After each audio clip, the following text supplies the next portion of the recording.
legitimately a drug. Like you and I got to see Guns N' Roses live, which is pretty fucking dope, right? That was pretty dope in Athens. Have you told that story? No, I think I did. Yeah, I think I did. Yeah, you came back to the table. I went to the bathroom. Yeah, and you came back and you said, "Oh my God, Axl Rose is here." Yeah, and I was like, "Whoa, where is he at?" And you're like, "He's right over there." So you had to walk by him. You know, I tried to talk to him, right? Yeah, you tried. You tried to say hi. It didn't go so well. I saw him when I left to the bathroom. Out of the corner of my eye, I saw him with a woman, and I thought, "Oh, that's Axl."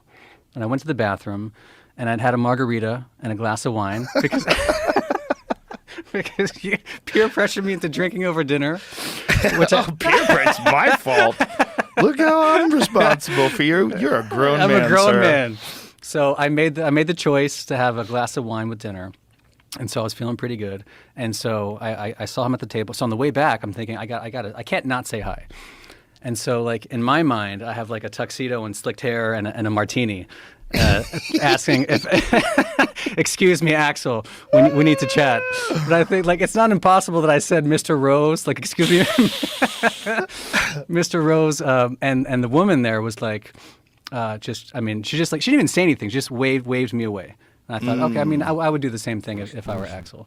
And so I went back to the table, dejected, and let you know that Axl was still sitting there. Yes. And then my dilemma was, do I say hi? Because I'm like, I don't know if he knows me. I don't know if he knows who I am. You know, I don't want to be an idiot. Yeah. I don't want to, hi, Axl. Like, get the fuck out of here. I tried that. Yeah. Especially if it's like my first time meeting Axl Rose. I've been a fan of his for so long. You got to I think I used to work out to Welcome to the Jungle in the 80s. So that guy's been famous since I was like 21 years old.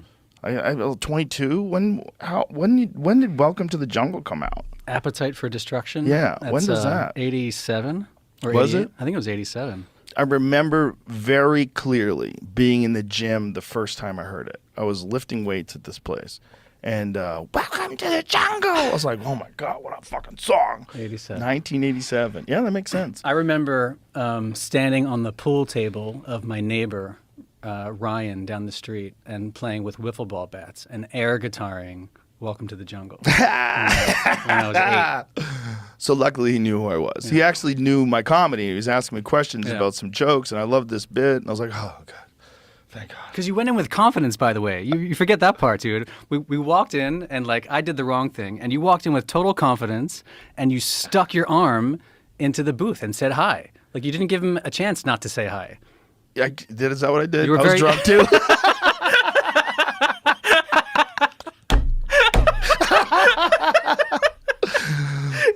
I just got lucky. He knew who I was. You went. It was full confidence with the Joe Rogan tattoos. You went right into his face and said, "Hey man, hey man," and like he stopped for a second because it was odd, and he's like, "Oh hey man." Yeah. He knew you. He knew you immediately. That was what a relief that was.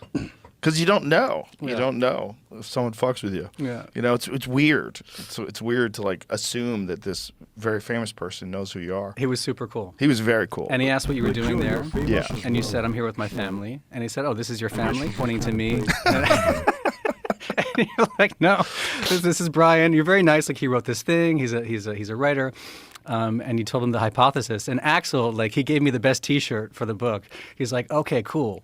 So everybody got high and made democracy. Pretty much. It's pretty much what you think, Axl.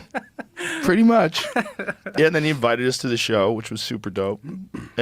But you know, that what I was getting to is like when you hear like Welcome to the Jungle, your whole body goes, wow, it's like a drug. Yeah. It's a drug that human beings have invented for ourselves. There's something about music that it's like music when you're tired, like say if you're on a treadmill or something, you're tired and a good song comes on, you're like, fuck yeah. It gives you an extra gear. Inspiration through music is very much like a performance enhancing drug. It does something to you. It motivates people to dance. You know, when someone hears a good song, like, fuck that, let's get on the dance floor. It's like the music like does something to you, your being. It interfaces with whatever the fuck you are in some very, very special way. But it only does it to us. Like, why would the universe think that that's interesting? like Joe says, while being interesting, that's interesting.